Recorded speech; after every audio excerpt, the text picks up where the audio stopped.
My name is Jenny, and I'm a wife and mom raising 2 kids. But I used to live a more glamorous life as a TV reporter.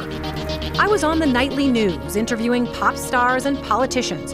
So when I said goodbye to TV and hello to motherhood, I suddenly discovered what we moms are up against. We live in a world that tells us to be rich and famous, thin and successful. You know, almost nobody says, "Oh, hey, you're a mom? That's fabulous." But you are fabulous, and I'm here to tell you why. It's the Channelmom Show, celebrating you with Jenny Dean Schmidt. Okay, now for my commentary this morning. I'm often caught thinking, how do I get the moms who listen to the show or just who are out there in general to see how important they are in the world scheme or even in the divine scheme? Because I sometimes think moms trudge through their daily tasks and don't feel very important and don't really even feel like their mothering is very important. So today I've decided to go with a little shock therapy. I plan to shock you into understanding how important you are to your children. You know, I have a friend. Let's just call her Trudy. She and her husband are foster parents. I'm not going to say where or in what state nationwide, but Trudy and I were chatting yesterday, and she began to share some really unbelievable stories with me that I think every mom out there should hear. And you know why I want you to hear them? It's because these stories, and they're true, will give you a brutal wake-up call to your importance as a mother. I really think they will. Trudy happens to take in kids who don't really have moms or dads. And let me tell you what happens to a child who has not been mothered. One of Trudy's kids was a young boy who was taken out of the home at around age 2, along with his brother. The mom was a drug addict. By the age of 11, this boy was engaging in the services of prostitutes at age 11. He was a drug dealer and a drug user. He was living on the streets of a big and mean city at age 11, all by himself out on the street. This boy now doesn't even know how to succeed in life because he's so used to that old lifestyle. He has been fostered and adopted by parents who love him, but because he wasn't mothered at a young age by his real mom, he's left with the baggage of being unloved. So he smokes like a chimney at age 16. He needs to be on all kinds of meds, and he has terrible thoughts and does evil things when given the chance to do so. He just stole a car a few days ago. This is from somebody who was taking care of him and loving him. He stole that car from that person. But it's almost like he doesn't know how to receive love because he never got any at the ages when it's really critical, from 0 to 3. He learned to survive without that love. And I would speculate that children out there who don't have mothering, who don't have the love of a mother, and I'm not talking about a child who's adopted at a very young age and begins to receive love that is healthy and right and good. And certainly there are people who take in children at older ages and can begin to help them in those areas too. But it's tough. My friend who fosters kids says if they have had an unhealthy life where no one's mothered them, they don't even know what mothering is from 0 to 3, it changes everything. And it makes them learn to survive without love. So they don't receive love very well. Hence the boy who took the car from somebody who was trying to love him. And they don't know how to give it very well.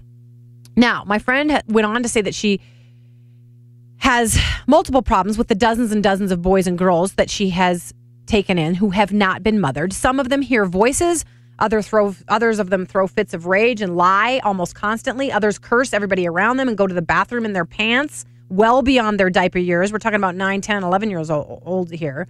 And the reason they do that disgusting behavior is because it's a way for them to act out and maintain control. It's the one thing they can control. One of the boys that Trudy took in for years tried to kill her, truly kill her, came after her with a weapon and tried to kill her unsuccessfully. So even though my friend took him in and tried to be a mother that he never had, he wanted to kill her because he was never loved by his own mom and dad. That's what happens when a kid does not have a mom. I want you to understand that. That's how important you are to your child. Your child could turn out like one of these children if they are not mothered and loved. This child throws fits. He crawls under desks. When he was in elementary school, he went into fits of rage and tore down bookshelves all over the room and threw books everywhere. He threatened other children. These are the demons of no love. So they act like this because they were not loved into something more mature. You know, you've heard the stories of Romanian orphanages. They did a study, and these children that were not loved, not cradled, not coddled, not given physical love and attention, some of them died because that is how much a child needs what you have to give them as a mother. And I want you to understand that. I have a friend whose parents run an orphanage over there, and they talk about how stunted these kids are in their ability to even function in society. I think of this boy that my friend is trying to raise up. He doesn't even know if it's okay to succeed. So he continually self-sabotages because no one has taught him that he is loved and he is valuable and his life is worth success. And, I think so many moms don't realize that without them, their children would be our whole world would be in bad shape without mothers who mother properly and love their children.